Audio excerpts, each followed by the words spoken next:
जय श्री राम, जय Shri Krishna. Welcome to our YouTube channel refine Vedic astrology.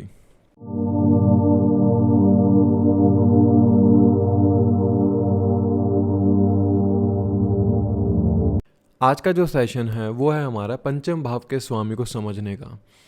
और देखिए, पंचम भाव साधना का कहा गया है, पंचम भाव मंत्र साधना को दिखाता है और अष्टम भाव जो है वो मंत्र साधना का सुख है कहीं ना कहीं। तो आज जो हम डिकोड करेंगे वो हम पंचम भाव के स्वामी को डिकोड करने की कोशिश करेंगे। देखिए, एक बात सत्य है कि किसी के लिए दवाई किसी के लिए जहर के समान हो सकती है। तो हमारे जीवन में हर इंसान की अलग साधना होती है। किसी को पूजा पाठ बैठ कर करने में मज़ा आता है, किसी को पूजा पाठ चल के करने में मज़ा आता है, परिक्रमा करके मज़ा आता है। किसी के लिए काम ही भगवान है कि उसका कर्म क्षेत्र ही भगवान है, तो किसी के लिए एंजॉयमेंट ही उसकी साधना है। अर्थात जो मुझे समझ में आया कि हर इंसान के लिए पंचम भाव के स्वामी से जुड़ना किसी ना किसी रूप से बहुत ज़्यादा ज़रूरी हो जाता है। वो उसे साधने की कोशिश करता है। अगर इंसान उसे साध ले कहीं ना कहीं पंचम भाव के स्वामी को, तो जीवन में ना कहीं उसे एक ब्लेसिंग्स मिलती है। द रीज़न इज़ पंचम भाव भवत भवम के हिसाब से नाइन्थ से नाइन्थ होता है। अगर नवम भाव हमारा ब्लेसिंग्स का है तो पंचम भाव भी कहीं ना कहीं हमारी ब्लेसिंग्स को दर्शाता है। अगर हम पंचम भाव के स्वामी के कारक तत्व को अपनी लाइफ के अंदर इम्प्लीमेंट करना शुरू कर देते हैं तो हम क्या पाते हैं कि लाइफ थोड़ी सी इजी गोइंग हो जाती है।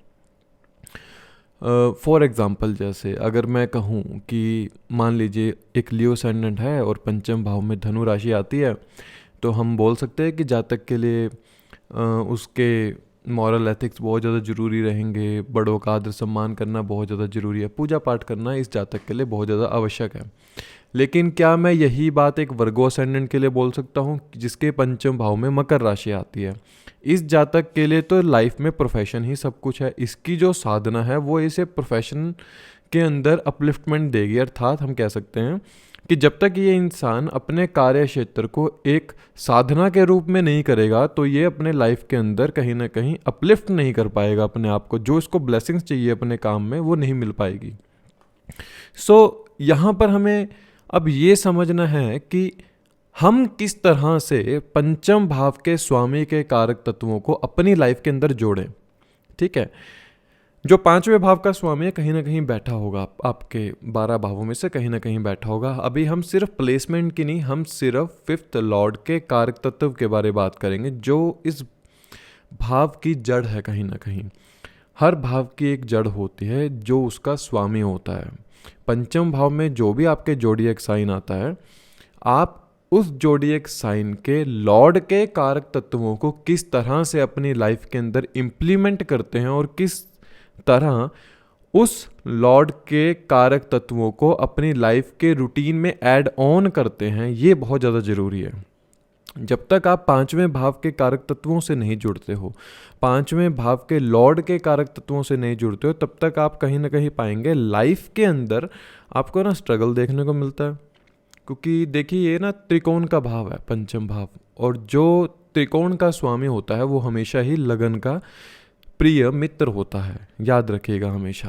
अर्थात जो पंचम भाव का स्वामी है वो आपके लिए कभी भी अनहितकारी नहीं होगा, वो हमेशा आपके हितकार होगा, हमेशा आपके लिए हित ही सोचेगा कि आपका ठीक रहे। मतलब लगन के साथ जो पंचम और नवम भाव के स्वामी का संबंध होता है वो हमेशा लगन लॉर्ड को या लगनेश को हमेशा बल देने की ही कोशिश करते हैं।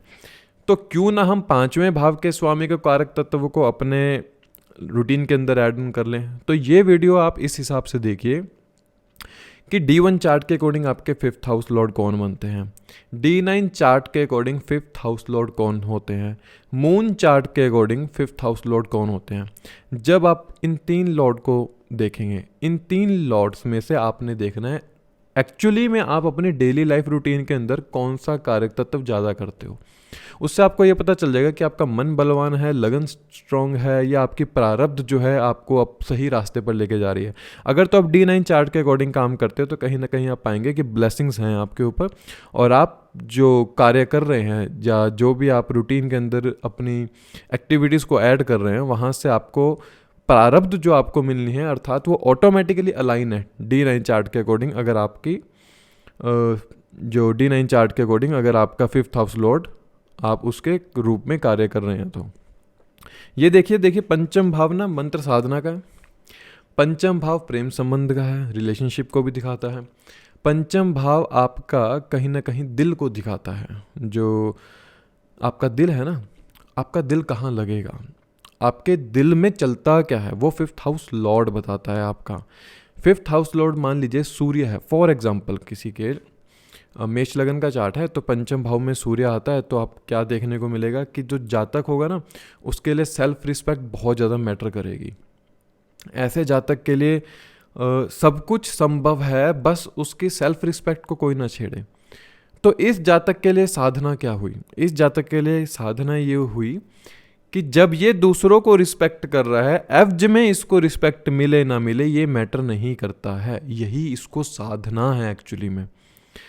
हम समझते हैं कि मेष लगन का जातक है और पंचम भाव में सिंह राशि आती है, अर्थात सूर्य इनके लॉर्ड होते हैं पंचम भाव के। ऐसा जातक बहुत अच्छा आर्टिस्टिक पर्सनैलिटी होता है, बहुत सी कलाओं का ज्ञाता होता है, म्यूज़िक के अंदर नेचुरल इंक्लिनेशन होती है। ऐसा जातक अपने पिता अपने पितरों को बहुत अच्छी एक तरह से कह सकते हैं बहुत उच्च कोटि का उनको मान सम्मान देने वाला होता है। लेकिन एक कमी तो हमेशा कहीं ना कहीं रहती है, वो ये होती है कि जब पंचम भाव में सिंह राशि आती है तो जातक के मन की और जातक के दिल के ऊपर इतना ज़्यादा ईगो रहता है कि वो इंसान किसी सामने वाले इंसान से जब बात करता है तो कभी कभी वो सामने वाले इंसान को कहीं ना कहीं थोड़ा सा नीचा दिखा दिया करता है। तो यहाँ पर इन जातकों को ये साधना करने की ज़रूरत है कि जब मैं किसी से बात कर रहा हूँ, जब मैं किसी के साथ अपने दिल की बात साझा कर रहा हूँ, तो क्या वह बात सामने वाले इंसान को उसको नीचा तो नहीं दिखा रही, या जो मैं उससे बात कर रहा हूँ क्या मेरा बात करने का तरीका उसके साथ अच्छा है या नहीं। जैसे सूर्य की राशि आती है पंचम भाव में, तो सूर्य जो है कहीं ना कहीं जो कनक होती है, वीट होती है, कारक तत्व सूर्य के पास है। ऐसे जातक को क्या करना चाहिए, आटा लीजिए, संडे के दिन चींटियों को डालाइए। उनसे क्या होगा, इनको ना जब ये जाएंगे वहाँ पर तो वहाँ जाकर इनको समझ में आएगा कि कैसे एकजुटता से हम कार्य कर सकते हैं। क्योंकि देखिए जो चींटियाँ होती हैं उनका ना सबसे मेन मॉड्यूल क्या होता है, वो ये होता है कि इकट्ठे होके कैसे काम किया जाता है। जब आप मेष लगन के जातक है और पंचम भाव में आपके सूर्य की राशि आती है तो आप कोशिश करते हैं काम अकेला करने की। यहाँ पर हमारे जो ऋषियों ने कहा कि ऐसे जातक को आटा डालना चाहिए, उन्होंने कहीं ना कहीं हमें ये समझाने की कोशिश की है कि जब इंसान चींटियों को आटा डालने जाएगा तो वो कहीं ना कहीं ये बात को देखेगा कि कैसे वो सब मिलकर कार्य करती हैं। तो सूर्य की जो शक्ति है, सूर्य जो इतना नेगेटिवली बलवान होकर बैठा है ऐसे जातक के लिए कि इस जातक के मान सम्मान ही सब कुछ है इसके लिए, तो कहीं ना कहीं ये वहाँ पर अपना मान सम्मान, ईगो, सेल्फ रिस्पेक्ट थोड़ी सी कम करने की कोशिश करेगा, जिसके चलते इसकी लाइफ में आगे अपॉर्चुनिटी से मिलेंगी। इसलिए सूर्य अगर हद से ज़्यादा बलवान हो जाए, या अर्थात आप सूर्य के कारक तत्वों को अपनी लाइफ के अंदर ज़्यादा इंप्लीमेंट कर लेते हैं तो आप अकेला रहना शुरू कर देते हैं, आपके आसपास कोई होता नहीं है। ये आप अमूमन तौर पर देखेंगे जो मेष लगन के जातक होते हैं वैसे भी बहुत अकेले रहा करते हैं, कोशिश करते हैं कि ये लोग अपने आप को स्ट्रॉन्ग बनाने की कोशिश करते हैं कि हम बहुत स्ट्रॉन्ग हैं, हम हर सिचुएशन को फेस कर सकते हैं। लेकिन इनके लिए जो मेन साधना है यहाँ पर कि इनको सामने वाले लोगों के एफर्ट्स को परहेज़ करना चाहिए कि 7वें से जो 11वां भाव है वो 5वां पड़ता है। अब सामने वाले की इच्छाएं हैं कुछ, आप उनकी इच्छाओं को अगर आगे बढ़ावा दोगे तो ये जो ब्लेसिंग्स मिलेंगी ना आपको वो बहुत अच्छी मिलेंगी। द रीज़न इज़ सूर्य आपके पंचम भाव का स्वामी होने के साथ साथ सामने वाले इंसान की इच्छाओं को भी दिखा रहा है कि सामने वाला इंसान अपनी इच्छाओं से किस प्रकार जुड़ा हुआ है। ये दिखाता है कि ऐसे जातक को सामने वाले इंसान के एफर्ट्स को हमेशा नज़रअंदाज नहीं करना चाहिए, उसके एफर्ट्स को मोटिवेट करना चाहिए कि देखो तुम बहुत अच्छा कर रहे हो। जब जातक ऐसा करना शुरू होता है तो कहीं ना उसे ये फील होना शुरू होता है कि ठीक है मैं तो हूँ लेकिन सामने वाला इंसान भी कुछ है। जब वो सूर्य के पॉजिटिव कारक तत्वों को अपने अंदर लेना शुरू करता है, क्योंकि सूर्य कहीं ना कहीं आत्मा कारक है हमारा, ये दिखाता है कि आत्मा ऐसे इंसान के ना बड़े प्योर होती है, निष्कपट इंसान होता है ये। लेकिन समटाइम्स क्या होता है, ज़्यादा निष्कपट के चक्कर में ये थोड़े से ईगो ले लेते हैं अपने ऊपर। इसलिए इस बात को ध्यान रखिए कि कोशिश कीजिए कि आप किसी ज़रूरतमंद इंसान के जब मदद कर रहे हैं तो उसका दिखावा ना करें, इसको साधना कहते हैं। आप अपनी ईगो को कम कीजिए, इसको साधना कहते हैं। ओवर कॉन्फिडेंस को कम कीजिए, इसको साधना कहते हैं। हर इंसान के लिए अलग अलग प्रकार की साधना है। वो पंचम भाव का स्वामी हमें साधना के रूप में दिखाता है। जब आप साधना कर रहे हैं, मान लीजिए आपके लिए साधना है, आपका मान सम्मान साधना है, कम करना पड़ेगा उसे, क्योंकि सब जगह अकड़ा नहीं जाता। एक लाइन है, झुकना तो जिंदा की शान होती है, अकड़ना तो मुर्दों की पहचान होती है। अगर सूर्य बलवान करना है, कहीं ना कहीं पंचम भाव की ब्लेसिंग्स लेनी है, तो अपने ओवर कॉन्फिडेंस, अपने ईगो को, अपने नेगेटिव अहंकार को कहीं ना कहीं कम करना पड़ेगा। जब उसको कम करोगे तो आप पाओगे कि लाइफ में अपॉर्चुनिटीज़ ग्रो हो रही हैं। कहीं ना कहीं आपने अपने क्रोध को, अपने आत्मसम्मान को साध लिया है कि मुझे कहाँ पर कैसे ट्रीट करना है अपने आप को, मुझे खुद को कैसे रिप्रेजेंट करना है सामने वालों के साथ। कहीं ना कहीं आपने साध लिया है इसको। हर प्रकार की साधना होती है। कोई साइकिल चला रहा है वो भी साधना है, कोई गाड़ी चला रहा है वो भी साधना है, मैं वीडियो बना रहा हूँ ये साधना है, मैं बुक्स पढ़ रहा हूँ ये साधना है, आप वीडियो देख रहे हो ये भी साधना है। हर कर्म कहीं ना कहीं साधना के रूप में काम कर रहे हैं। The main important thing is आप उस कर्म को किस प्रकार साध रहे हो। जब इंसान अपने नेगेटिव कर्म को साध लेता है तो लाइफ में ऑब्स्टेकल्स देखने को मिलते हैं। जब इंसान अपने पॉजिटिव कर्मा को साधना शुरू करता है, जो मैंने अभी मेष लगन के जातकों के लिए बात करी, क्योंकि पंचम भाव में सिर्फ मेष लगन के जातकों के लिए ही सूर्य की सिंह राशि आती है और किसी भी लगन के लिए नहीं आती।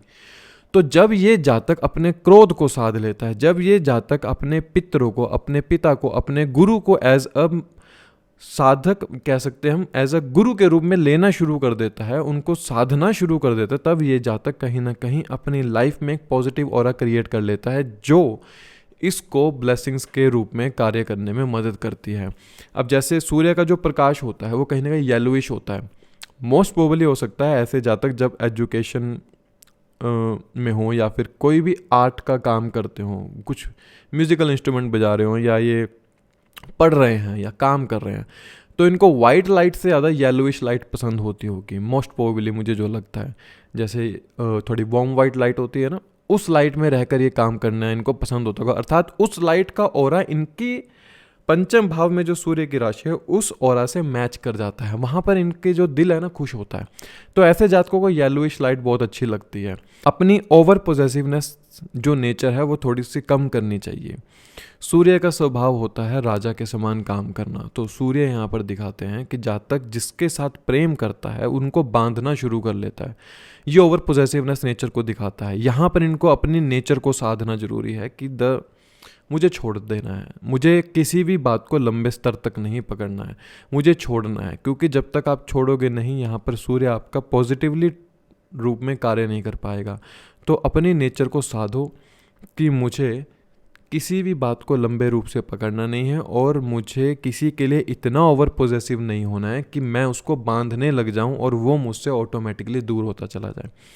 इसलिए सूर्य को साधने के जो जो उपाय मैंने बताए हैं या जो जो तरीके बताए हैं, हो सकता है कि आपके लाइफ के अंदर आप मेरे से ज़्यादा अच्छा समझ पाएँ कि शायद जो मैं समझाने की कोशिश कर रहा हूँ आप अपनी लाइफ की रूटीन को मेरे से ज़्यादा बेहतर जानते हैं। ट्राई टू अंडरस्टैंड द सूर्य कारक तत्व इन योर रूटीन, कि आप कौन से कर्मों को कर रहे हो कि जहाँ से नेगेटिवली रिजल्ट आ रहे हैं। ये ध्यान रखना जरूरी है। सूर्य जैसे पूर्व दिशा में उदित होते हैं जो, तो ये दिखाता है कि जब पंचम भाव में सूर्य की राशि हो तो ऐसे जातक को ना पूर्व दिशा की तरफ ट्रैवल करना बहुत फ्रूटफुल रहता है। मतलब कि जैसे पहाड़ों पर जाएं, पूर्व दिशा का जितना ट्रैवल आप करेंगे वहाँ से आपके जो रुके हुए काम में भी आप पाएंगे पॉजिटिवनेस देखने को मिलेगी। सूर्य जो है पूर्व दिशा से उदित होते हैं हमारे लिए, तो इस इंसान के लिए ना जो इसके मंत्र साधना का जो राज है वो कहीं ना कहीं जहाँ ये बैठा है वहाँ से पूर्व दिशा की ओर छुपा हुआ है। तो जब ये जातक पूर्व दिशा की तरफ ट्रैवल करता है तो वहाँ पर इसको कुछ ऐसे लोग मिलेंगे या कुछ ऐसा देखने को मिलेगा कि इसका थॉट सिस्टम जो है बड़ा बदल जाता है। तो ऐसे जातक को सर्वप्रथम पूर्व दिशा की तरफ घूमना फिरना जरूर चाहिए, पूर्व दिशा की तरफ ट्रैवल जरूर करना चाहिए। अब देखते हैं, जब चंद्रमा 5th हाउस लॉर्ड होते हैं, it means you are an Pisces ascendant. मीन लगन के जातक जो हैं, चंद्रमा जब 5th हाउस लॉर्ड बनते हैं, ये दिखाते हैं कि ऐसे जातक के लिए साधना सबसे ज़्यादा ज़रूरी है इसके थॉट सिस्टम को कंट्रोल करने के लिए। These people think too much, over thinking होती है, एंग्जाइटी रहती है, अपने हर किसी के ऊपर ब्लाइंडली कहीं ना कहीं ये विश्वास कर लेते हैं। वो ब्लाइंडली विश्वास करना इनको बहुत बार धोखा देता है। इनकी इतनी ज़्यादा नर्चरिंग नेचर होती है कि ये हर किसी के लिए वो नर्चर नेचर निकाल के ले आते हैं। तो कहीं ना कहीं यहाँ पर साधना इनको क्या करनी है कि हर किसी पर आंख बंद करके विश्वास नहीं किया जा सकता। हर किसी के साथ आप अपने नर्चरिंग नेचर शो नहीं कर सकते। द रीज़न इज़, जब आप नर्चरिंग नेचर यूज़ कर रहे हैं अपनी हर किसी के लिए, तो कहीं ना कहीं सामने वाला इंसान आपका फ़ायदा उठाने की कोशिश कर लेता है। तो यहाँ पर चंद्रमा जब 5th लॉर्ड होते हैं तो ये जातक को हमेशा ये ध्यान रखना चाहिए कि उसको अपने इमोशंस और अपने कम्युनिकेशन को बड़ा ध्यान से करना चाहिए किसी भी जातक के साथ। यहाँ पर जातक को अपने इमोशंस को कंट्रोल करना चाहिए, क्योंकि चंद्रमा का जो स्वभाव है वो कहीं ना कहीं इमोशंस को दिखाता है एंड ट्रैवल को दिखाता है। ऐसे जातक के लिए ट्रैवल एक तरह से साधना हो सकती है, परिक्रमा लगाना।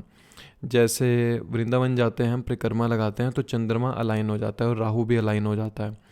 तो ऐसे जातक के लिए ना परिक्रमा करना बहुत ज़्यादा ज़रूरी है। जब ये जातक परिक्रमा में लगता है तो मन के अंदर जो नेगेटिव थॉट्स हैं कहीं ना कहीं ये उनको पॉजिटिव वे में साधना शुरू कर देता है। साधना हर इंसान के लिए अलग अलग होती है। जैसे मैंने शुरू में बताया, कोई बैठकर मंत्र पूजा कर रहा है तो कोई चल फिर के कर रहा है, किसी के लिए ट्रैवल ही साधना है, किसी के लिए खाना ही साधना है। ये बहुत अच्छे खाना खिलाने वाले होते हैं। कोशिश कीजिए whenever you are treating someone, आप किसी को ट्रीट कर रहे हैं, आप किसी को खाना खिला रहे हैं, तो उसमें नर्चरिंग नेचर आपकी निकलनी चाहिए। वो नर्चरिंग नेचर सामने वाले को दिखनी चाहिए, लेकिन यहाँ पर यह भी ध्यान रखना है कि वो नर्चरिंग नेचर आप किसके लिए कर रहे हैं। माता का स्वभाव अपने बच्चों के लिए होता है, इसलिए वो स्वभाव जरूरी है कि क्या आप जब सामने वाले इंसान से बात कर रहे हैं तो वो नर्चरिंग नेचर क्या उसके लिए सही है। आप किसी बिजनेस डील पर जा रहे हैं, लाइक आप अपने सर्वेंट से काम ले रहे हैं, तो वहाँ पर कभी कभार आपको स्ट्रिक्ट भी होना पड़ता है। अब वहाँ पर अगर आप बिल्कुल माता के रूप में काम लेने की कोशिश करेंगे, नर्चरिंग नेचर आप अपनी रखेंगे, तो वो काम तो चल नहीं पाएगा। सम टाइम सूर्य की तरह भी बोल्ड बनना पड़ता है। ऐसे जातक के लिए इनकी जो माता होती है बड़े पॉजिटिव रूप में काम करती हैं। इनको कोशिश करनी चाहिए कि अपनी माता की एडवाइस हमेशा लें। When the moon is 5th Lord, आपको आपकी माता हमेशा एक गुरु के रूप में टीच करने वाली होंगी। आपकी माता हमेशा आपको राह दिखाने वाली होंगी। तो आपके लिए साधना ये हो जाती है कि अपनी माता की बात को कभी ना काटें।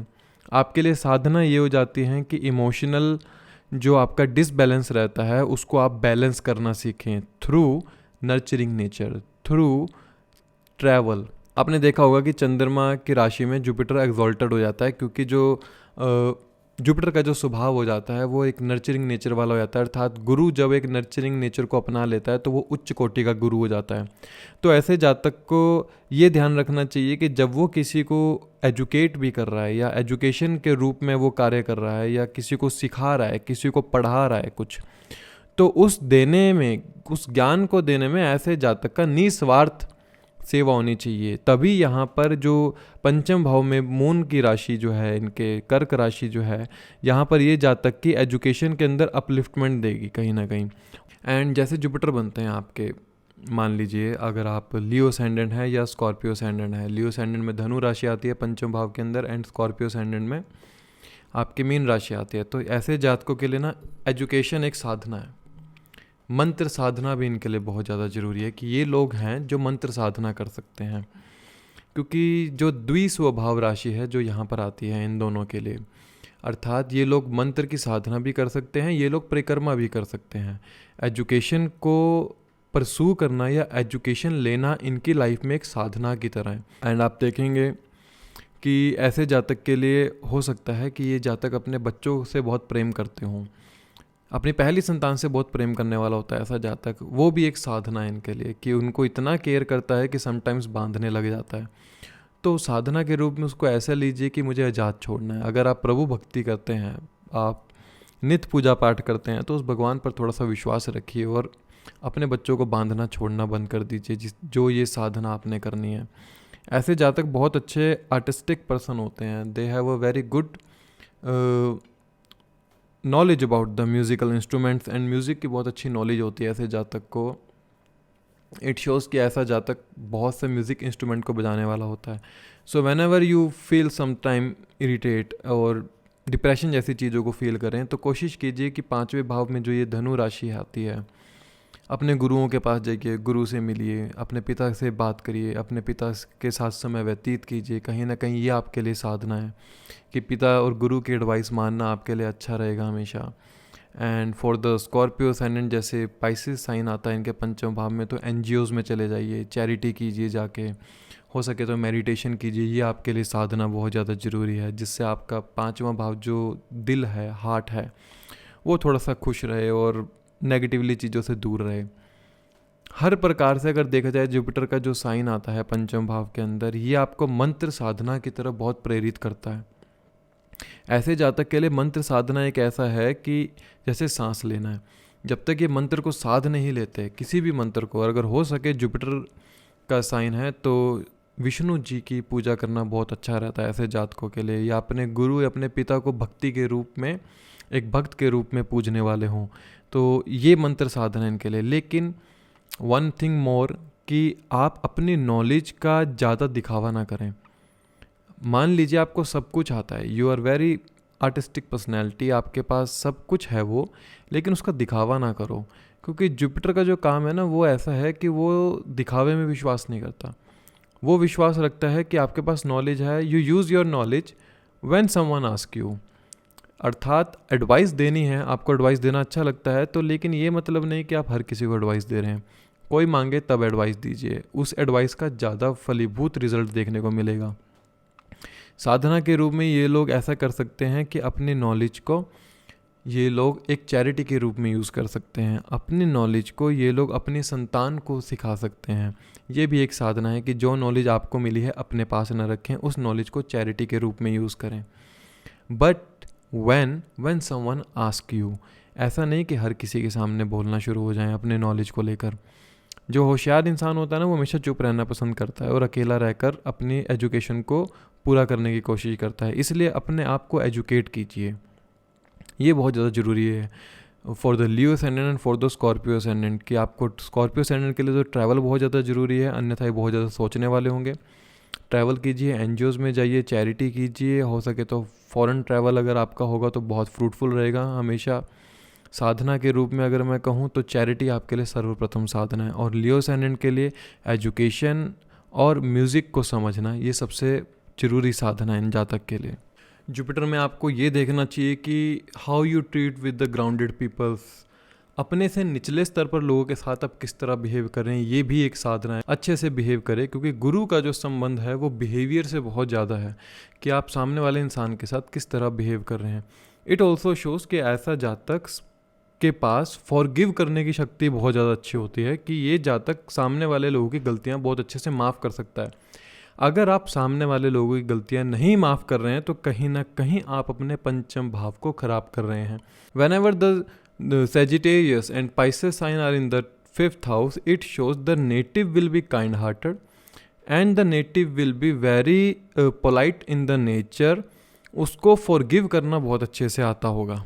अब समझते हैं, जब मरकरी पंचम भाव के स्वामी होते हैं, या तो आप टॉरस असेंडेंट हैं या फिर आप एक्वेरियस असेंडेंट हैं। टॉरस असेंडेंट में वर्गो साइन पंचम भाव में आता है और एक्वेरियस असेंडेंट के लिए जेमिनी जो साइन है वो इनके पंचम भाव में आता है। इट शोज़ कि ऐसे जातक की जो ज़्यादा थिंकिंग रहती है ना, वो मटेरियलिस्टिक चीज़ों के पीछे भागने वाला होता है।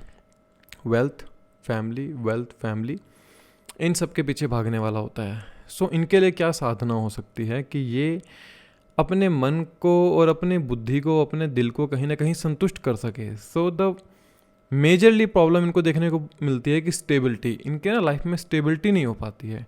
स्टेबिलिटी को लेके सबसे बड़ा चैलेंज रहता है कि ये एक काम पर ज़्यादा देर टिक ना पाएँ, काम को बदलने की कोशिश करें, या फिर ये क्या करते हैं कि एक काम को थोड़ा समय किया और उसके बाद उस काम को उनसे बोर हो जाते हैं, फिर ये नया काम शुरू कर लेते हैं। मेनली इनके लाइफ में ट्रैवल ज़्यादा इन्वॉल्व रहता है।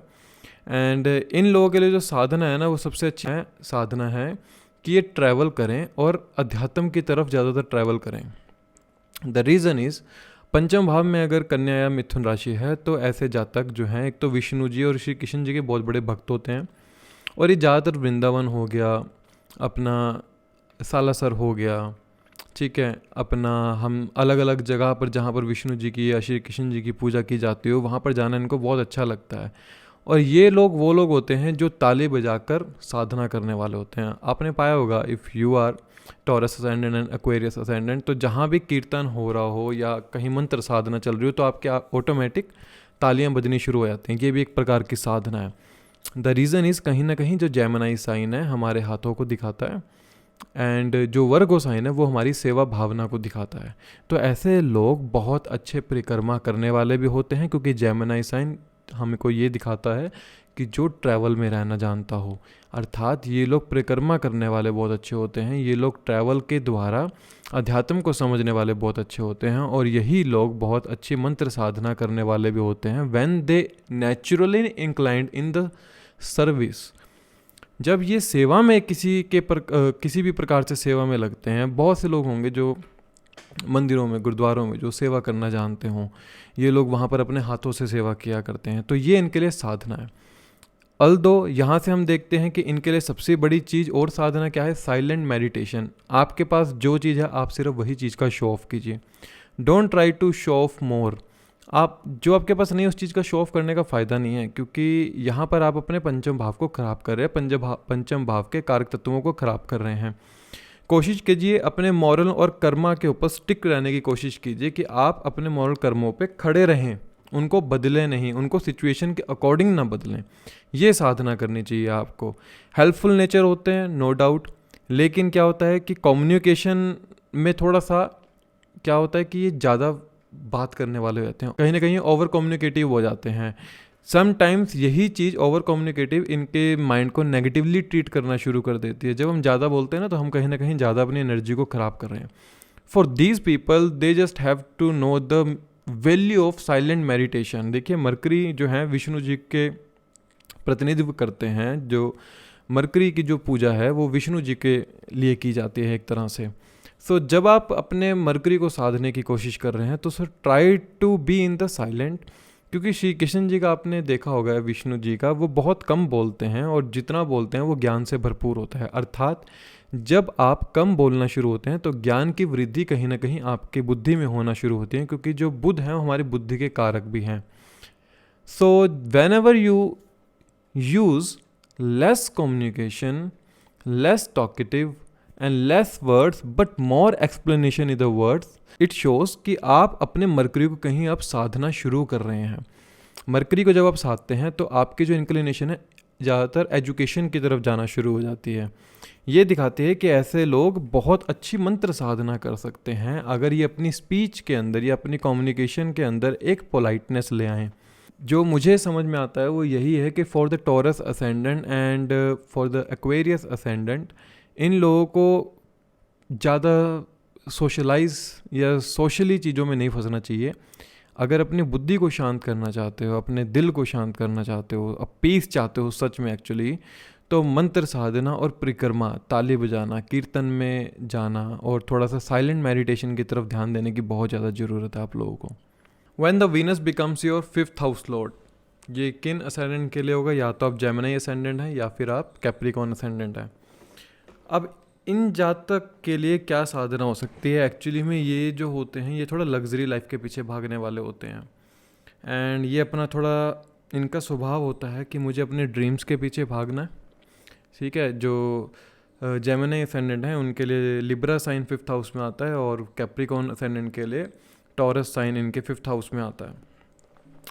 तो ये दिखाता है कि इन जातक के लिए ना स्पीच बहुत महत्वपूर्ण काम करती है, कि जो स्पीच का महत्व है या स्पीच को किस तरह यूज़ करना है सामने वाले इंसान के साथ, ये इनके लिए साधना एक तरह से मेन जेमिनी असेंडेंट के लिए बहुत ज़्यादा ज़रूरी है कि ये अपनी स्पीच को किस तरह से यूज़ कर रहे हैं सामने वाले लोगों के साथ।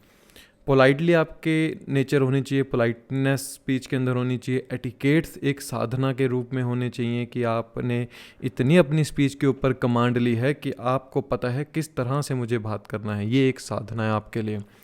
इट ऑल्सो शोज़ कि आपको अपनी फैमिली लीनेज की कितनी कदर है या आप अपनी फैमिली लीनेज के कितने मॉरल वैल्यूज़ को समझते हो। जो जेमिनी असेंडेंट और Capricorn ascendant, if they didn't respect their family lineage, तो ऐसे जातक के लिए पंचम भाव के कारक तत्व जड़ के रूप में खराब हो जाते हैं।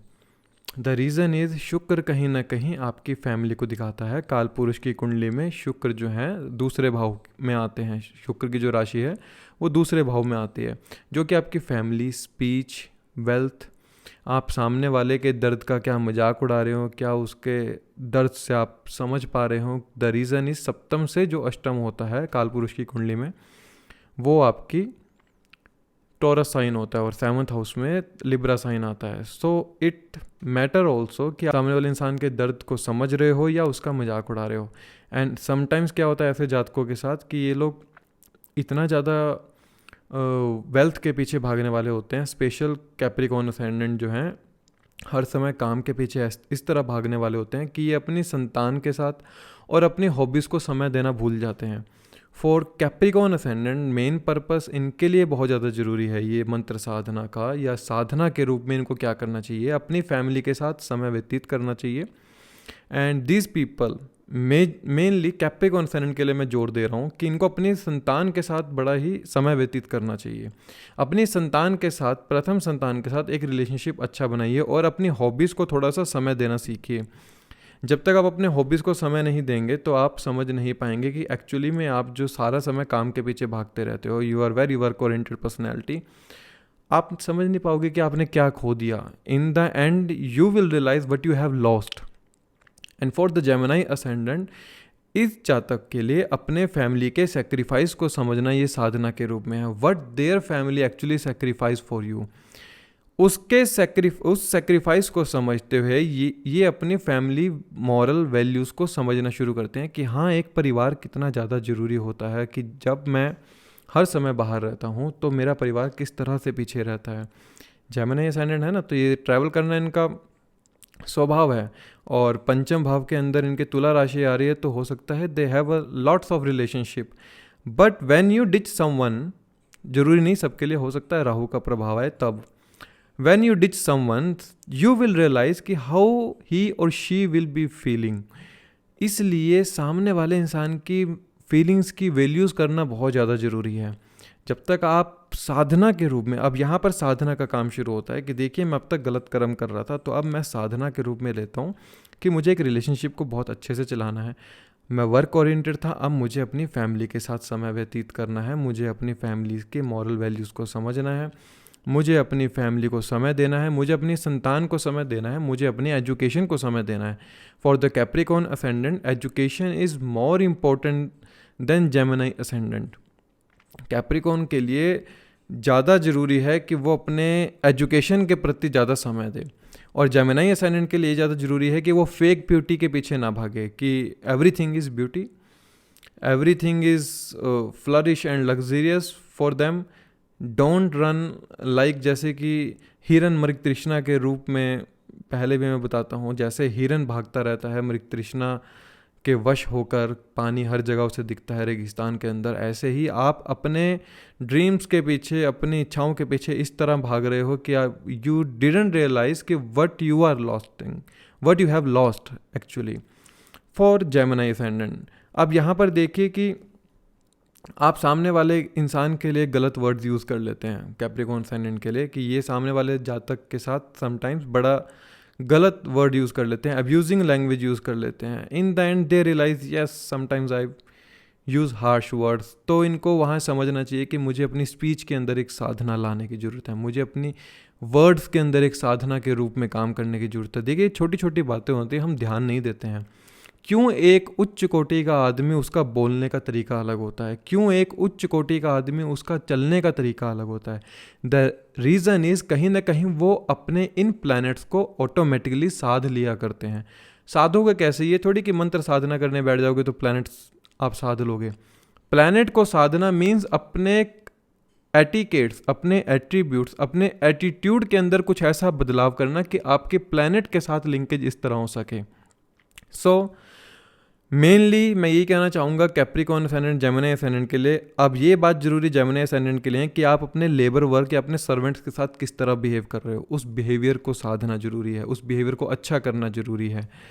एंड ऑल्सो कि ऐसे जातक बहुत अच्छे बिजनेस को जानने वाले होते हैं। सो जेमिनी एसेंडेंट के लिए अपने बिजनेस की टेक्निक्स को बढ़ाना सीखिए, बिजनेस के टेक्स्ट में अपने आप को एजुकेट कीजिए, क्योंकि जो लिब्रा साइन है वो आपके पंचम भाव बुद्धि के भाव पर आती है, जो दिखाता है कि ऐसा जातक बिजनेस बहुत अच्छे से कर सकता है, बिजनेस हर समय दिमाग में चलता होगा। तो अपने आप को बिजनेस के लिए एजुकेट कीजिए, ठीक है। और फॉर एग्जांपल जैसे बहुत से लोगों का नेचर हो जाता है, लाइक जेमिनी एसेंडेंट है आप, मैं सभी के लिए बात नहीं कह रहा हूँ, कुछ एक लोगों के लिए बात कह रहा हूँ, सब मत अपने ऊपर ये बात ले लेना। कुछ लोगों को ना सामने वाले लोगों के साथ कॉन्फ्लिक्ट्स करने में मज़ा आता है, या फिर ये ना दो लोगों को लड़वा कर ज़्यादा मज़े लेते हैं। अगर शुक्र थोड़ा सा पीड़ित हो रहा है कुंडली में, या मरकरी थोड़ा सा पीड़ित हो रहा है कुंडली में कहीं ना कहीं, तो ऐसा जातक ना सामने वाले लोगों को लड़वा देता है। अगर बाय चांस आपसे ये बात हो रही है तो कोशिश कीजिए ऐसा मत कीजिए, अपना पंचम भाव खराब मत कीजिए आप। जब आप दो लोगों को बीच में लड़वाते हैं और तो वो लोग कहीं ना कहीं आपका बैड कर्मा कहीं ना कहीं कलेक्ट हो रहा है। एंड ऐसे जातकों में आप पाएंगे कहीं ना कहीं काम वासना बढ़ जाती है। Whenever the Libra sign comes in the 5th house, काम वासना थोड़ी सी ज़्यादा बढ़ जाती है, जो कि आपको कंट्रोल करनी ज़रूरी है। ये भी एक साधना है कि आप अपने सेक्सुअल डिज़ायर्स को कंट्रोल कितना कर सकते हैं। So try to control your sexual desires.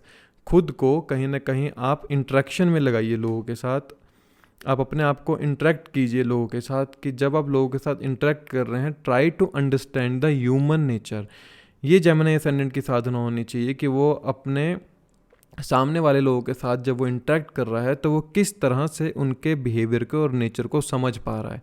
अब समझते हैं सैटर्न जब आपके 5th हाउस लॉर्ड होते हैं, या तो आप वर्गो असेंडेंट होंगे, वर्गो असेंडेंट है तो आपके 5th हाउस में कैप्रिकॉर्न साइन आता है, या फिर आप लिब्रा असेंडेंट हैं तो आपका एक्वेरियस साइन पंचम भाव के अंदर आता है। ये दिखाता है कि ऐसा जातक हर समय प्रोफेशन के बारे में सोचने वाला होता है। अगर तो आप वर्गो असेंडेंट है तो हर समय दिमाग और बुद्धि में अपने काम ही चलते रहना, कि मुझे काम करना है, हर समय प्रोफेशन के पीछे भागते रहना है। इस प्रोफेशन के चलते हो सकता है कि इन्होंने अपनी एजुकेशन को कभी कभी अधूरा छोड़ दिया, अगर केतु पंचम भाव में बैठा हो तो।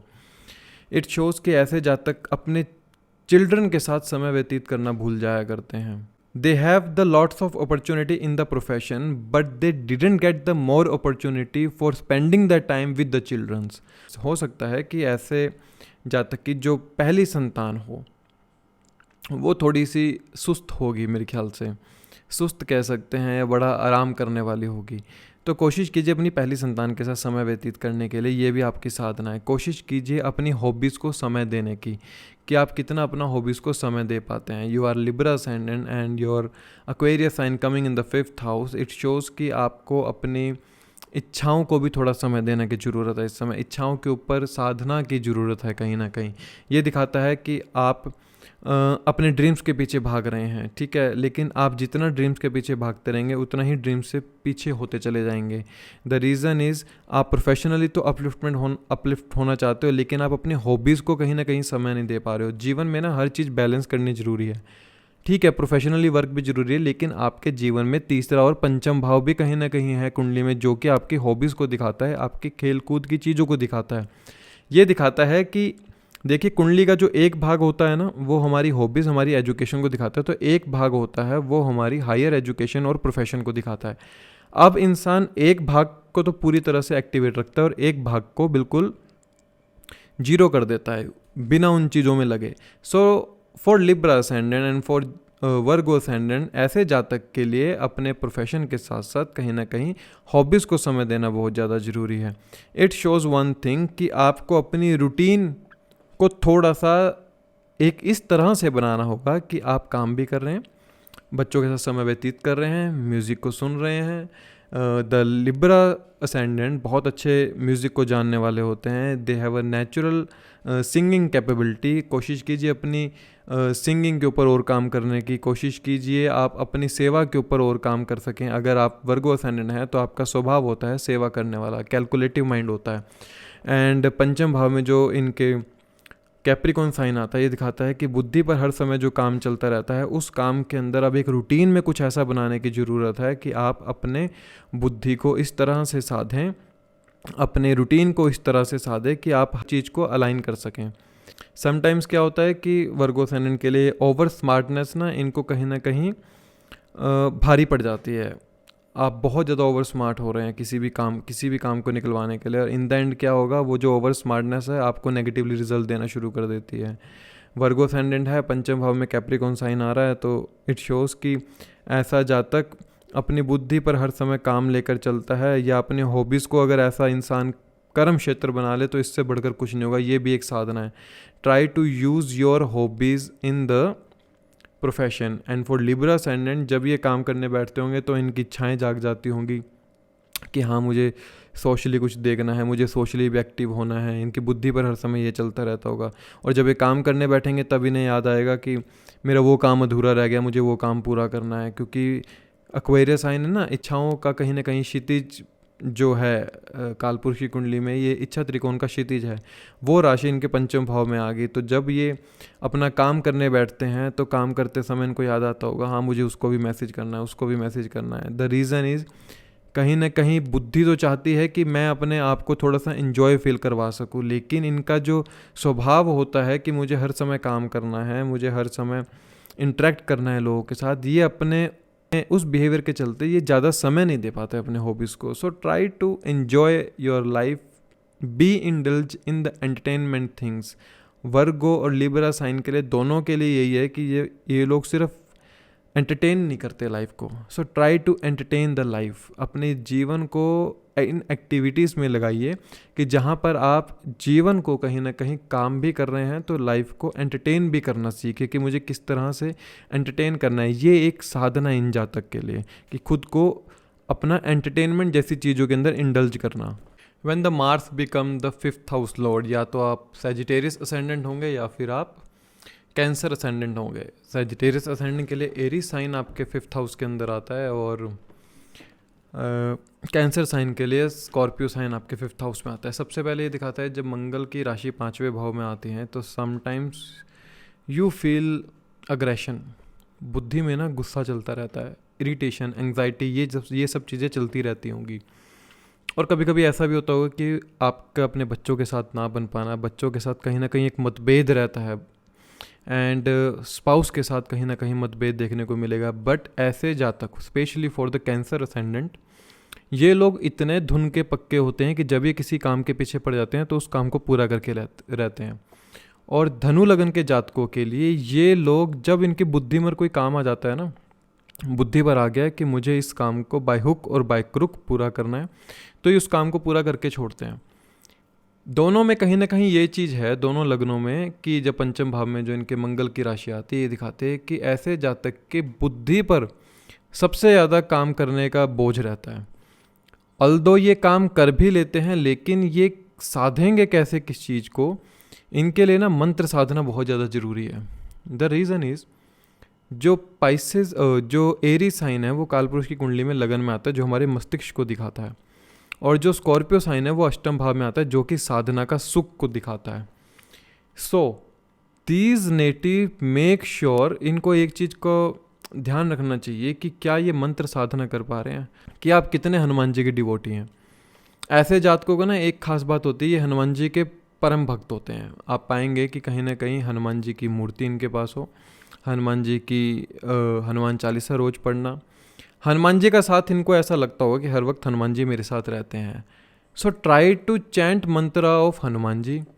कोशिश कीजिए कि आप अपने पास लाल कलर का कपड़ा रखें और उस लाल कलर के कपड़े को आप मंगलवार के दिन अगर पहनकर हनुमान चालीसा पढ़ते हैं तो इससे आपके जो बुद्धि पर जो एंग्जाइटी, डिप्रेशन या कहीं ना कहीं आप क्रोध हद से ज़्यादा बढ़ जाता है, मन के अंदर ही बातें रह जाती हैं, बुद्धि में सब कुछ चलता रहता है लेकिन उसको काट नहीं पाते हो।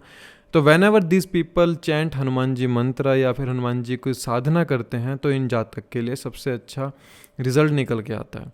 दूसरी बात कि जो सेजिटेरियस असेंडेंट है दिखाते हैं कि ये इनको ना थोड़ा सा ऐसा रहता है कि मेरे काम को परहेज़ किया जाए, कि थोड़ा सा मेरे काम को एडमायर किया जाए।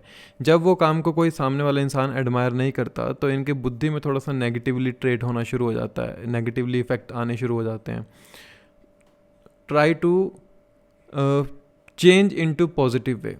आप ये देखिए कि आप कितना अच्छा कर्म कर रहे हैं कि सामने वाले इंसान के पास वर्ड्स नहीं है उस कर्म के लिए कि आपने इतना अच्छा किया है वो उसको बयां भी कर सकें। पॉजिटिव वे में लेना, सिर्फ एक थॉट सिस्टम को ही बदलना है और ये समझिए कि आपको ही भगवान ने चुना है कि आप सामने वाले लोगों के लिए कितना काम करते हैं। एक कहानी होती है ना कि दो लोग होते हैं, दोनों भगवान के पास जाते हैं, भगवान मुझे देने वाला बनाना अगले जन्म में, और एक कहता है कि मुझे लेने वाला बनाना। तो सेजिटेरियस और जो कैंसर असेंडेंट है मान लीजिए कहते हैं मुझे देने वाला बनाना, तो सामने कोई भी होगा वो कहता है मुझे लेने वाला बनाना। तो जब जन्म होता है तो एक बन जाता है भिखारी और एक बन जाता है राजा। तो आप लोग एक राजा के समान हो कि आप सबके लिए करने वाले हो, आपके लिए कोई नहीं करेगा। यही चीज़ इनको 5वें भाव में जो बुद्धि पर इनके चलता रहता है ना कि मेरे लिए, जो एरीज साइन है और जो वृश्चिक साइन है वो दिखाती है मंगल की राशि, एक तो मेरे लिए और मेरे किए गए कर्मों को कोई एडमायर नहीं करता कभी भी। आपको भगवान ने इसीलिए चुना है कि आप सबके लिए करेंगे, आपके लिए कोई ज़्यादा नहीं कर पाएगा। एंड अपनी एजुकेशन को कहीं ना कहीं पूरा कीजिए। आप अपनी हॉबीज़ को समय नहीं देते क्योंकि पंचम भाव भी हॉबीज़ का है, पंचम भाव एंटरटेनमेंट का है। ऐसे जातकों को हो सकता है सिंगिंग का शौक हो कहीं ना कहीं, अगर मंगल बहुत अच्छी भाव में बैठा है, मंगल अगर मान लीजिए अगर 3rd हाउस के अंदर बैठा है या फिर मंगल आपका 2nd हाउस के अंदर बैठा है, तो ऐसा जातक बहुत अच्छा कला को जानने वाला होगा और बहुत अच्छी एक्टिंग कर सकता है, बहुत अच्छे म्यूजिकल इंस्ट्रूमेंट को बजा सकता है। फॉर सेजिटेरियस असेंडेंट ये लोगों को अपनी इन कलाओं के अंदर समय देना जरूरी है। अपनी कला को साधो, अपनी अर्थात अपनी जो आपने हॉबीज़ को छोड़ दिया है उन हॉबीज़ के ऊपर दोबारा से समय व्यतीत करना शुरू करो। अपनी एजुकेशन पे अगर आपने ब्रेक लगाया है तो उस एजुकेशन को पूरा करने शुरू करो, ताकि जब आप एजुकेशन को पूरा करोगे तो 5वां भाव जो नवम से नवम पड़ता है वो कहीं ना कहीं ब्लेसिंग के रूप में काम करना शुरू करेगा। एंड फॉर कैंसर असेंडेंट जो स्कॉर्पियो साइन इनके 5वें भाव में आता है, आपके अंदर जो कला है उसको बाहर निकालो। Don't put them into the secret cage. उस कला को बाहर निकालो, उस कला को साधो, उस कला के ऊपर इतना काम करो कि आप लोगों को लगे कि हाँ आपके अंदर कुछ कैपेबिलिटी है, आप कुछ दिखा सकते हो करके। 5वां भाव बुद्धि का है, 5वें भाव में आपकी वृश्चिक राशि आ गई है, तो बुद्धि पर ऐसे विचार होते होंगे जिनको आप सिर्फ एक कंट्रोल करके रखते हो, उनको छुपा के रखते हो। बट समटाइम्स आपको अपने विचारों को बाहर निकालना चाहिए। जब तक आप अपने विचारों को बाहर नहीं निकालोगे तब तक आप नहीं बता पाओगे that how much deep you can research and how much deep you can realise कि इस बात का ये भी मतलब निकल सकता है।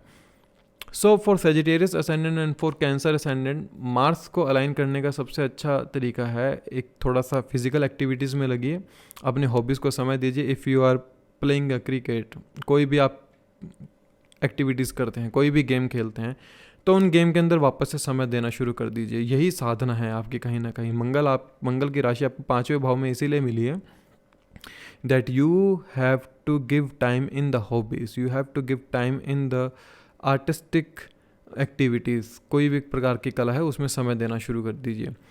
जो आज हमने समझा है कि पंचम भाव में जो राशि आती है उस राशि के कारक तत्वों को किस तरह से यूज़ करें ताकि हमारी लाइफ में जो हम भागा दौड़ी में रहते हैं उस भागा दौड़ी से किस तरह से बचा जा सके या उस टेंशन से कैसे बचा जा सके। जैसे पहले के लोग थे, आज से 15 साल पहले जो मैंने देखा है कि पहले जब पतंगबाजी हुआ करती थी तो फ़ोन वगैरह इतने नहीं थे, तो कहीं ना कहीं एक इंट्रैक्शन थी लोगों के साथ, खुशी का माहौल होता था, पतंगबाजी करते थे सब। आज के समय में आप देखोगे तो ये जो हमारे रिचुअल्स हैं कहीं ना कहीं पुराने, वो ख़त्म होते जा रहे हैं। हम लोग उन एक्टिविटीज़, उन हॉबीज़ के अंदर हम समय दे ही नहीं रहे हैं। भले ही कुछ एजुकेशन नहीं थी उस समय, लेकिन शांति थी जरूर मन में। द रीज़न इज़ हम सब कहीं ना कहीं पांचवें भाव को एक्टिवेट रखते थे through the hobbies, through the education, through the artistic work. आज के युग में वो चीज़ ख़त्म होती जा रही है। सो कोशिश कीजिए पांचवें भाव की जितनी भी एक्टिविटीज़ हैं उनको करने की कोशिश कीजिए अपने लाइफ में। पंचम भाव जो एक फाउंडेशन है, अगर केंद्र के भाव पिलर्स हैं तो पंचम और नवम आपकी फाउंडेशन है कुंडली के, उनको स्ट्रॉन्ग कीजिए। Whenever the foundation will get strong the pillars will automatically strong. Try to give the time in your hobbies and in your education and in your artistic activities. अगले फिर किसी और session पर बात करेंगे। अब just एक series शुरू करने वाला हूँ मैं, जिस सीरीज़ के अंदर हम हर नक्षत्र के बारे में बात करने की कोशिश करेंगे कि अगर आपका चंद्रमा इस नक्षत्र में है या मंगल इस नक्षत्र में है, जुपिटर इस नक्षत्र में है, तो हम उस नक्षत्र के ऊपर आगे से वीडियो बनाया करेंगे, जिससे कि हर इंसान समझ सके कि उसका अगर चंद्रमा इस नक्षत्र में है तो क्या हमें करना चाहिए, हमें क्या करके फ़ायदा होगा। या नवतारा चक्कर के ऊपर भी एक वीडियो बनाने की कोशिश करेंगे कि आपके लिए सबसे अच्छा नक्षत्र कौन सा है।